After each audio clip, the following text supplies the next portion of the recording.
I'm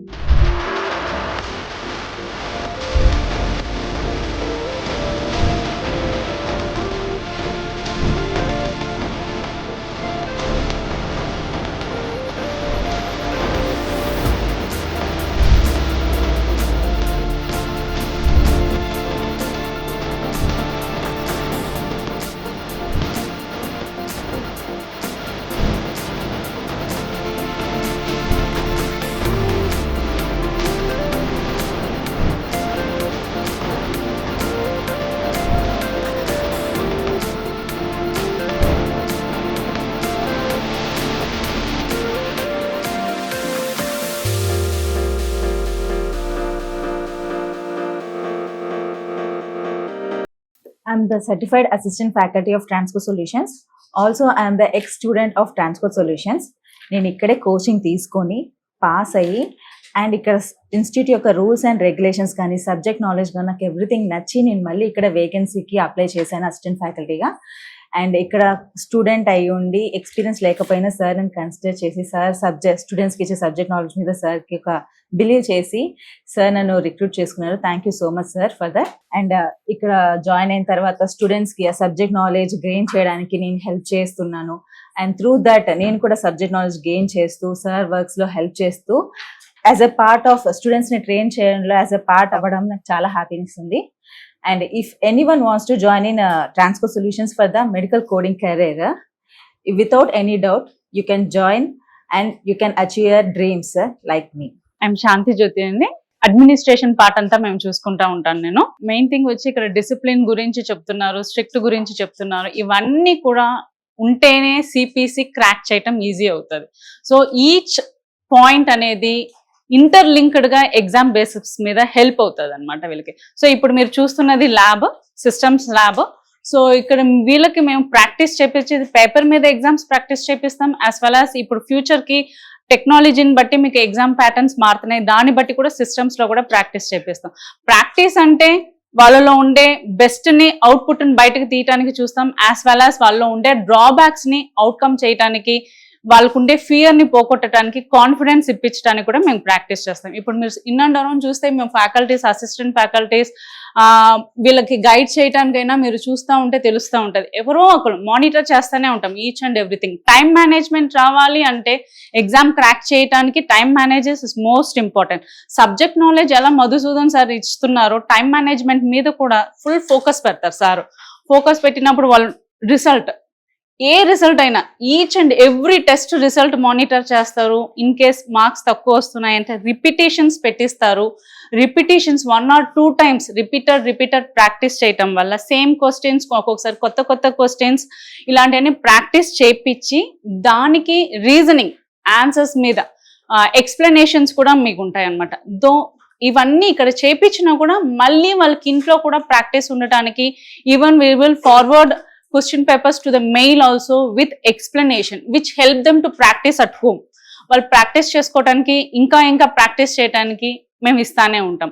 అది కాకుండా ఇక్కడ కూర్చోపెట్టి సిస్టమ్ ఎగ్జామ్స్ ముందు 10 days మార్నింగ్ వాళ్ళు 8 o'clock క్లాస్ స్టార్ట్ అవుతుందండి. బట్ చాలా మంది మార్నింగ్ 6 నుంచి 7 నుంచి వచ్చేసి ఇక్కడ మా కోసం వెయిట్ చేసి క్లాసెస్ కోసం అని వాళ్ళు వచ్చి వెయిట్ చేసి డిసిప్లిన్ కూడా మాకు నచ్చుతుంది. కొంతమంది చాలా ఫోకస్డ్గా ఉంటారు, ఎలాగైనా క్రాక్ చేయాలి, సార్ చెప్పించిన సబ్జెక్ట్ మనం ఎలాగైనా క్రాక్ చేసి చూపించుకోవాలన్నట్టు చాలా ఎంతో దూరం నుంచి వస్తుంటారు, చాలా అలాంటి వాళ్ళ కోసం సార్ ఏం చేయాలి అని అనుకుంటారంటే ఇంకా ఇవ్వాలి.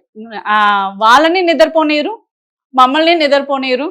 సార్ అంత అలా ఫోకస్డ్ గా వాళ్ళకి సబ్జెక్ట్ ఇవ్వడానికి చూస్తూనే ఉంటారనమాట. సో ఇది టిల్ 5:30 వాళ్ళు మాకు ఇచ్చిన ఈ రోజు డే టార్గెట్ కంప్లీట్ అయ్యేంత వరకు వాళ్ళు కూడా అలాగే కోఆపరేట్ చేస్తారు, వాళ్ళు రిజల్ట్ కోసం కోఆపరేట్ చేస్తారు. వాళ్ళు ఉన్న నెగటివిటీస్ అంతా కూడా అంటే ఎక్కడైనా డ్రాబ్యాక్స్ ఉంటే దాన్ని ఓవర్కమ్ చేసుకోవడానికి ప్రాక్టీస్ చేస్తూనే ఉంటారు. డౌట్స్ ఉంటే అడిగితే చెప్పడానికి కూడా మా దగ్గర అసిస్టెంట్ ఫ్యాకల్టీస్, సార్ గైడెన్స్ అన్నీ ఉంటాయి. సో వీళ్ళ ఎగ్జామ్స్ ఎంత ఇంపార్టెంట్ అన్నట్టు సార్ ఫీల్ అవుతారంటే ఈవెన్ నేనైనా సరే మా బాబుకి యాన్యువల్ ఎగ్జామ్స్ ఉన్నాయి అయినా దాన్ని పక్కన పెట్టుకుని మా వాళ్ళని మేము వదిలేసి మా పిల్లలు వీళ్ళ ఎగ్జామ్స్ మాకు ప్రియారిటీ. సో వీళ్ళు హ్యూజ్ అమౌంట్, హ్యూజ్ టైం వాళ్ళ కెరియర్ కోసం వస్తున్నది. వాళ్ళకు ఒక లైఫ్ సెటిల్ అవుతే వాళ్ళు వాళ్ళ లైఫ్ బాగుంటుంది, నెక్స్ట్ నెక్స్ట్ నెక్స్ట్ అంతా కూడా బాగుంటుంది అన్నట్టు మేము మా రెస్పాన్సిబిలిటీస్ ఎన్నున్నా కొంచెం పక్కన పెట్టుకుని ఎగ్జామ్స్ ఉన్నప్పుడు మాత్రం అసలు వాళ్ళని ఫుల్ టార్గెట్ చేసి చదివిస్తూనే ఉంటాం. ఇదే మా ఫోకస్. సో మీరు ల్యాబ్ అన్నారు కదా, ఇదే అనుకుంటున్నారు ఇదే. స్టూడెంట్స్ అందరు ఉన్నారా? సో వీళ్ళందరూ ఎగ్జామ్ కి ప్రిపేర్ అవుతున్నారు. వీళ్ళకందరికీ సాటర్డే సండే ఎగ్జామ్ ఉంది. సో ఇది కంప్యూటర్ ల్యాబ్, మేము కొత్తగా ఎస్టాబ్లిష్ చేసాం దీన్ని. ఓకే. యాక్చువల్గా ఇంతకుముందు అంతా కూడా ఈ బుక్స్ లోనే ప్రిపరేషన్ ఉండేది, కానీ ఇప్పుడు ఏంటి అంటే కొత్తగా రూల్స్ మారుతున్నాయి అండ్ డిజిటల్ బుక్స్ వస్తున్నాయి. ఈ డిజిటల్ బుక్స్ వచ్చినప్పుడు వాళ్ళు ఎగ్జామ్స్ కూడా డిజిటల్ బుక్స్ లో రాయాల్సి ఉంటుంది. అందుకని చెప్పి ఇప్పుడు దానికోసమని we establish this laboratory which is 50 seater. Okay, at a time 50 computers ఉంటాయి, ఇక్కడ 50 ల్యాప్టాప్స్ ఉంటాయి. ఈ 50 ల్యాప్టాప్స్ లో స్టూడెంట్స్ కూర్చొని ఎగ్జామ్స్ రాసుకోవడానికి మేము ప్లాన్ చేస్తున్నాం. ఓకే, ఫర్దర్ కి మీరు డిజిటల్ ఎగ్జామ్స్ ఉంటాయి అంటున్నారు కాబట్టి సో దానికోసం మీరు ప్రిపేర్ చేయడానికి ల్యాబ్ పెట్టారంట. Yes. Okay. So main exam ఏ మోడల్లో ఉంటుందో అదే మోడల్లో ఎగ్జామ్ రాపించడం కోసం మేము ప్రయత్నిస్తున్నాం. ఓకే. అంటే అక్కడికి వెళ్ళిన తర్వాత వాళ్ళు కన్ఫ్యూజ్ అవ్వకుండా, అక్కడికి వెళ్ళిన తర్వాత కొత్తగా అనిపించకుండా, ఇక్కడే అలాంటి ఎగ్జామ్స్ ఒక 2-3 రాసి వెళ్తే అక్కడికి వెళ్ళిన తర్వాత ఈజీగా ఉంటుంది అనేది మా ఆలోచన. సో దానికోసం అని చెప్పేసి దీన్ని ఎస్టాబ్లిష్ చేయడం జరిగింది. So this is the first time in India that we are establishing a digital laboratory and for the purpose of examination. మీరు ఏదైనా ఇన్స్టిట్యూట్కి వెళ్ళినప్పుడు ఫ్యాకల్టీ జెనైనా కాదా, ఎవరు మీ ఫ్యాకల్టీ, వాళ్ళ సర్టిఫికేషన్స్ ఏంటి, వాళ్ళు ఎప్పుడు సర్టిఫికేషన్ ఎన్ చేశారు, ఎన్ని రోజుల క్రితం సర్టిఫికేషన్ వచ్చింది, ఇవన్నీ తెలుసుకోవాలి అని అంటే ఏఏపిసి ప్రతి సర్టిఫైడ్ కోడర్కి ఒక యూనిక్ మెంబర్ ఐడి ఇస్తుంది. మీరు వెళ్ళినప్పుడు ఆ ఇన్స్టిట్యూట్కి వాళ్ళు చెప్తారు మా ఫ్యాకల్టీకి 10 years ఎక్స్పీరియన్సు అని. ఫస్ట్ మీరు అది మాట అడగండి, ఆ మెంబర్ ఐడి ఇవ్వమని చెప్పి అడగండి. ఆ మెంబర్ ఐడి తీసుకోండి. ఆ మెంబర్ ఐడి తీసుకొని ఏఏపిసి వెబ్సైట్కి వెళ్ళండి. You go to ఏఏపిసి website. This is ఏఏపిసి website. So first aapc.com అనే వెబ్సైట్కి వెళ్ళండి. ఇక్కడ సర్టిఫికేషన్స్ దగ్గర క్లిక్ చేయండి, వెరిఫై ఏ క్రెడెన్షియల్. అది క్లిక్ చేయగానే ఇలా వస్తుంది. మీరు ఇక్కడ ఏ పర్సన్ సర్టిఫికేషన్స్ ఎన్ని ఉన్నాయో తెలుసుకోవాలి అనుకుంటే, ఆ పర్సన్కి ఎప్పుడు ఆ సర్టిఫికేషన్ వచ్చిందో తెలుసుకోవాలి అనుకుంటే ఆ పర్సన్ మెంబర్ ఐడి ఇక్కడ పెట్టండి. మెంబర్ ఐడి పెట్టిన తర్వాత ఆ పర్సన్ లాస్ట్ నేమ్ ఏంటి పెట్టండి. ఆ పర్సన్ లాస్ట్ నేమ్, ఇప్పుడు నా నేమ్ పెడుతున్నా, నేను నా మెంబర్ ఐడి పెడుతున్నాను, నేను నా లాస్ట్ నేమ్ కొత్త పెట్టిన తర్వాత ఇప్పుడు ఇక్కడ ఏం లేదు చూడండి. ఇప్పుడు నేను వ్యాలిడేట్ అని కొట్టగానే మొత్తం ఈ పర్సన్ రిలేటెడ్ హిస్టరీ మొత్తం బయటకు వచ్చేస్తుంది. ఇందులో చూడండి ఏ సర్టిఫికేటు ఏ ఇయర్లో ఏ డేట్న ఎర్న్ చేశాడు, అది ఏ డేట్న రెన్యువల్ డేట్ ఉంది, అది యాక్టివ్గా ఉందా లేదా, దాని స్టేటస్ ఏంటి మొత్తం బయటకు వచ్చేస్తుంది.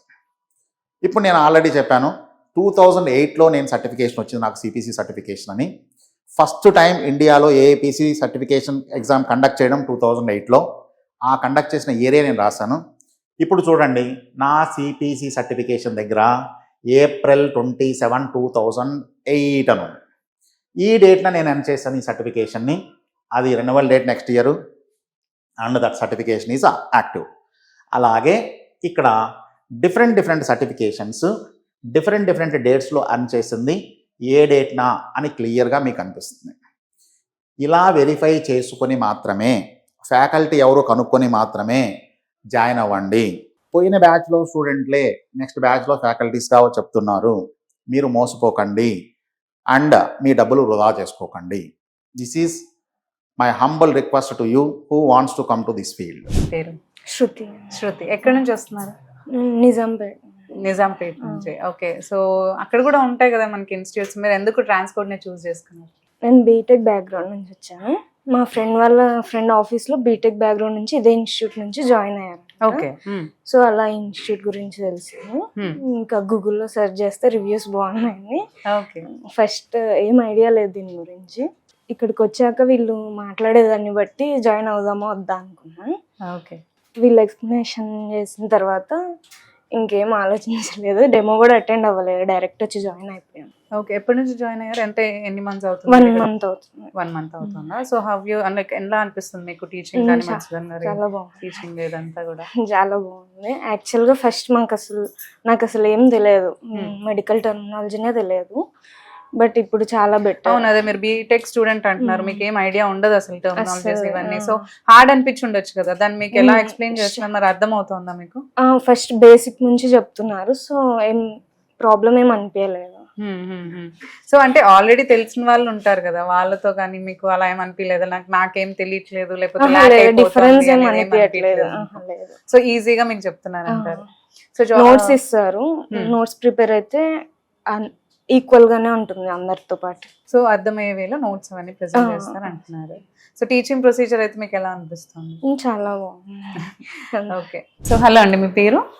నా పేరు శ్రవణ్ కుమార్. ఓకే. అండ్ నేను బల్కంపేట నుంచి వస్తాను. ఓకే. అయితే ఒక 2 months బ్యాక్ నుంచే నేను సెర్చ్ చేస్తున్నాను ఏ ఇన్స్టిట్యూట్ బాగుంటుంది హైదరాబాద్లో అని. ఒక 2 months నుంచి సెర్చ్ చేశాను. అమీర్పేటలో అండ్ దిల్సుఖ్నగర్లో ఉన్న అన్ని ఇన్స్టిట్యూట్స్, ఆల్మోస్ట్ నేమ్ ఉన్న అన్ని ఇన్స్టిట్యూట్స్ తిరిగాను. అండ్ వాళ్ళ డెమోస్ కూడా విన్నాక అర్థమైంది ఏంటంటే ట్రాన్స్కోట్ ఈస్ ద బెస్ట్. అండ్ తర్వాత మా ఫ్రెండ్స్ ఆల్రెడీ ఈ ఫీల్డ్లో వర్క్ చేస్తున్నారు లాస్ట్ 5 years నుంచి. అండ్ వాళ్ళ దగ్గర నుంచి అడిగినప్పుడు కూడా వాళ్ళు కూడా ఫీడ్బ్యాక్ ఏమి ఇచ్చారంటే Transcode is the best institute for the medical coding. ఆ తర్వాత ఇంకా నేను ఇక్కడికి వచ్చాను, డెమో కూడా అటెండ్ అయ్యాను. అండ్ అటెండ్ అయినాక తెలిసింది ఏంటంటే ఫీజు కూడా ఎక్కువ ఉంది ఇక్కడ కంపేర్ టు ఆల్ ఇన్స్టిట్యూట్స్. ఇక్కడ ఫీజు ఎక్కువ ఉంటుంది, 30,000 వరకు ఉంటుంది ఇక్కడ ఫీజు. సో ఇక్కడ ఎందుకు పే చేయాలని నాకు ఇక్కడికి వచ్చాక అర్థమైంది that sir by profession doctor. So మనకు ఈ మెడికల్ కోడింగ్ గురించి క్లియర్గా ఎక్స్ప్లెయిన్ చేయగలుగుతారు. అండ్ మోర్ ఓవర్ సార్ వారు ఒక 20 years నుంచి ఈ ఫీల్డ్లో ఉన్నారు. సో మనకు ఈ ఇండస్ట్రీలో ఎలాంటి డెవలప్మెంట్ జరుగుతున్నాయి, ఎలాంటి చేంజెస్ జరుగుతున్నాయి అనే విషయం సార్కి చాలా క్లియర్గా అర్థమై ఉంటుంది కాబట్టి సో మన అవన్నిటి గురించి అయినా మనం ఇంత ఫీజ్ పే చేసైనా కూడా మనకి రావాల్సడానికి ఒక స్కోప్ ఉందన్నమాట. సో అలా వచ్చి నేను జాయిన్ అయ్యాను. ఆ తర్వాత జాయిన్ అయినప్పటి నుంచి సార్ వారు చాలా క్లియర్గా ఎక్స్ప్లెయిన్ చేస్తున్నారు ప్రతి టాపిక్. ఫస్ట్ ఐసిడి నుంచి స్టార్ట్ చేసి సిపిటి, ఇప్పుడు ఎక్స్పిక్స్, ఇట్లా లాస్ట్ ఇప్పుడు మాకు ఒక 1 week లో అయిపోతుంది కోచింగ్. సో ఇప్పటి వరకు చాలా క్లియర్ గా అండ్ డైలీ టెస్ట్లు పెట్టడం కానీ అసైన్మెంట్స్ ఇవ్వడం కానీ, అంటే ఇప్పుడు ఈ ఏజ్ లో కూడా మనకు అసైన్మెంట్లు ఇచ్చి రాపిస్తున్నాడు. రాకుంటే అసైన్మెంట్ రాయకుంటే మనకు అలౌ చేయరు లోపలికి. సో ఇలా ఉందన్నమాట, చాలా స్ట్రిక్ట్ గా ఉంటుంది. సర్టిఫికేషన్ కోసం ఇక్కడ రావాలి. ట్రైనింగ్ అనేది బాగా స్ట్రిక్ట్ గా మీకు ఇవ్వడం జరుగుతుంది అంటున్నారు. సో ఇప్పుడు మీరు అన్నారు వేరే ఇన్స్టిట్యూట్స్ కూడా చూసాను అని, అక్కడికి ఇక్కడికి మీకు ఏం డిఫరెన్స్ అనిపించింది? మెయిన్ గా ఒక వైబ్ ఉంటుందండి. ఒక ఇన్స్టిట్యూట్ వస్తే మనకు ఒక వైబ్ వస్తుంది. ఇప్పుడు నేను అదర్ ఇన్స్టిట్యూట్ పోయినప్పుడు అదొక డార్క్ ఎన్విరాన్మెంట్ లో అనిపించింది నాకు. ఇక్కడికి వస్తే ఒక వైబ్ ఉంది. అండ్ దాంతో పాటు సార్ బై ప్రొఫెషన్ డాక్టర్ అనేసరికి నాకు ఒక వైబ్ వచ్చింది. సార్ ఇంకా ఈ ఇండస్ట్రీలో ఒక 20 years నుంచి ఉన్నాడు. సో ఎలాంటి డెవలప్మెంట్ జరిగినా మనకు ఎక్స్ప్లెయిన్ చేయగలుగుతారన్న ఒక ఉద్దేశంతో ఇక్కడ రావడం జరిగింది. సో ఇప్పుడు మీరు ఆల్మోస్ట్ ఎన్ని మంత్స్ ఇక్కడ? 1 month అయిపోయింది, 1.5 month అయిపోయింది. సో ఈ ప్రాసెస్ లో మీకు ఇక్కడ ట్రైనింగ్ కానీ లేదంటే స్టాఫ్ అప్రోచ్ కానీ మీకు ఎలా అనిపించింది? స్టాఫ్ అప్రోచ్ కూడా చాలా స్ట్రిక్ట్ గా ఉంటారు. సార్ ఎంత స్ట్రిక్ట్ అయితే ఉంటారో ఇక్కడ స్టాఫ్ కూడా ఫ్రంట్ ఆఫీస్ వాళ్ళు చాలా స్ట్రిక్ట్ గా ఉంటారు. మొబైల్స్ అలౌ చేయరు, బుక్స్ అనేది ఖచ్చితంగా తెచ్చుకోవాలి, రోజు అసైన్మెంట్స్ ఖచ్చితంగా చెక్ చేస్తారు. ఇలా స్ట్రిక్ట్ గా ఉంటుంది. ట్రైనింగ్ లో హెల్ప్ అనేది ఉంటుందండి, చాలా స్ట్రిక్ట్ గా ఉంటుంది. అండ్ ల్యాబ్ గురించి మీరు ఏం చెప్తారు? ల్యాబ్ మనకి ఇండియాలోనే మనకు ట్రాన్స్కోట్ వాళ్ళు ఫస్ట్ టైం పెట్టారు. ఎందుకంటే ఇప్పుడు నెక్స్ట్ 6 months తర్వాత మొత్తం ఆన్లైన్ అయిపోతుందంట, బుక్స్ ప్రొవైడ్ చేయారంట. సో సార్ దాన్ని ముందే గ్రహించి మనకు ముందే ల్యాబ్ ప్రొవైడ్ చేసి దాని మీదే మనకు ట్రైనింగ్ ఇవ్వడానికి ఒక అవకాశం దొరికింది అన్నమాట. సో అట్లా ల్యాబ్ అనేది చాలా ఉపయోగపడుతుంది ఎగ్జామ్స్. ఓకే అండి, థ్యాంక్ యూ. యాక్చువల్లీ నేను ఏపీ నుంచి వచ్చాను మ్యామ్. అంటే హైదరాబాద్ రావడం ఇది ఫస్ట్ టైం నాకు. అండ్ నాకు కెరియర్ గ్యాప్ కూడా వచ్చింది. సో నేను ఆలోచిస్తున్నాను, నేను చాలా డెమోస్ కూడా అటెండ్ అయ్యాను. అండ్ నేను ట్రాన్స్కోట్ డెమోకి అయితే అటెండ్ అవ్వలేదు, బికాజ్ ఇది offline demo and online demo లేదు. ఇది వేరే ఇన్స్టిట్యూట్ వాళ్ళదేమో ఆన్లైన్ డెమో ఉంది. సో నేను అవి విన్నాను. బేసిక్ గా డెమో అంటే ఏంటి, అసలు సిపిసి అంటే ఏంటి, దానిలో ఏం బుక్స్ ఉంటాయి, ఇది స్కోప్ ఏంటి, కెరియర్ అలా ఉంటది. సో అది ఎవరైనా బాగా చెప్తారు. బట్ అవి చూసి లేకపోతే వాళ్ళు ఇచ్చే ఆఫర్స్ ని, అంటే లైక్ ఫీజ్ తక్కువ ఉంటది, మీకు ఇంత టైంలో అయిపోతుంది, పాస్ గ్యారంటీ, ప్లేస్మెంట్స్ అని అందరు చెప్తారు. అవి చూసి డెమో బాగుంది కదా, సో మనం అక్కడ జాయిన్ అయిపోయిద్దాం అని అందరూ అనుకుంటారు, టెంప్ట్ అయిపోతారు. బట్ నేను మధుసూదన్ సార్ క్లాస్ డెమో ఇనలేదు. ఆ కెరియర్ గ్యాప్ వచ్చింది, ఏం చేయాలో తెలియట్లేదు. ఈ టైంలో నేను రిస్క్ తీసుకోకూడదు అండ్ మనీ వేస్ట్ చేయకూడదు, ఎందుకంటే మనం పేరెంట్స్ మీద డిపెండ్ అయి ఉంటాము, వాళ్ళే మనకి ఇది ఇయ్యాలి కదా. సో నేను డిపెండ్ అవ్వాలి, ఇలాగా నేనే ఇండిపెండెంట్ గా ఉండాలి, నేను ఇలా చేయాలి, రిస్క్ చేయకూడదు, నేను జాయిన్ అవ్వాలి. ఆ టైంలో చూస్తుంటే ఓకే ఇలా ట్రాన్స్కోట్ ఉంది అక్కడ ఎస్ఆర్ నగర్ లో, మీ అక్కడ జాయిన్ అవ్వచ్చు, అక్కడ పాస్ గ్యారంటీ ఉంటది, మంచిగా చెప్తారు సార్ అంటే. ఎవరు చెప్పారు మీకు? ఏపీలో ఎక్కడ మీది? ఏపీలో ఏలూరు డిస్ట్రిక్ట్ జంగారెడ్డిగూడెం మాది. ఓకే, దీని గురించి ఎవరు చెప్పారు మరి మీకు? నాకు తెలిసిన ఒక అక్క ఇంకా కొంతమంది ఉన్నారు, వాళ్ళు చెప్పారు. అక్క జాబ్ చేస్తున్నారు, అక్క ఇలా జాయిన్ అవ్వాలి అనుకుంటున్నాను అన్నప్పుడు ఇంకా మిగతా వాళ్ళని కూడా అడిగితే ఇలా బాగుంటది ట్రాన్స్ కూడా జాయిన్ అవ్వండి. ఇంకా ఇక్కడ ఏపీ నుంచి వస్తున్నామంటే మనం ఇక్కడ స్టే చేయడానికి హాస్టల్ ఇవన్నీ చూసుకోవాలి, కొత్త మనం అన్ని చూడాలి ఇలా అని చెప్పి సరే వెయిట్ చేసి ఇంకా నేను ట్రాన్స్పోర్ట్ డిసైడ్ అయ్యాను. ఇంకా ఇక్కడ డైరెక్ట్ వచ్చి నేను Join అయ్యారు. మా పేరెంట్స్ కి చెప్పి డైరెక్ట్ ఇక్కడ వచ్చి నేనే రిజిస్ట్రేషన్ అయ్యి వాళ్ళని తీసుకొని వచ్చి జాయిన్ అయ్యాను. అండ్ జాయిన్ అయిన తర్వాత మనకి పాస్ అవుతామా లేదా ఆ స్టార్టింగ్ లో అందరికి ఈజీ ఉంటది, బట్ తర్వాత కాన్ఫిడెన్స్ ఉండదు. అంటే అమ్మో ఇలా కష్టం ఉంది పాస్ అవుతామా లేదా అని. కానీ సార్ క్లాసెస్ వింటుంటే ఓకే మనం పాస్ అవ్వచ్చు, ఆయన చెప్తారు, ఆయన చెప్పినా కూడా మనం ప్రిపేర్ అవ్వాలి, కొంచెం ఎఫర్ట్ మంది కూడా ఉండాలి.